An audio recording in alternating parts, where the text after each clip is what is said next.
tsy mitazapotsy ny zava-misy eto amin'ny firenena ny fikambanana KM3 tarin'ny rekany mahajoro manohitra ny fanonganana ny filoham-pirenena moa ity fikambanana ity fanampanazavana tsy mankasitraka ny siany korontana satria tsy misy zava-banina tsy misy zavatra ho vita ao anatin'ny korontana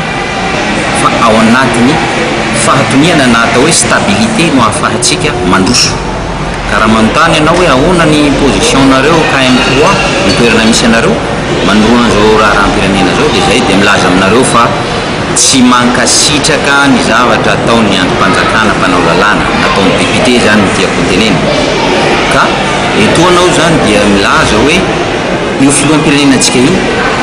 dia filoham-pirenenantsika vahoaka malagasy iray manontolo tsara nefa ny Anna Maria fa raha nisy ny olona nandany an'ny président de la république Andriamatoa Hery Rajaonarimampianina dia ny province na dia ny province azy nandany azy dia président-ny vahoaka malagasy iray manontolo 20 tapitrisa izy ka raha miteny aho androany amin'ny anaran'ny KM3 mahafiloha national ny KM3 dia milaza aminareo tsy mankasitraka ny fikasana ambony korontana na hanongana ny filoham-pirenena ny KM3 manerana ny nosy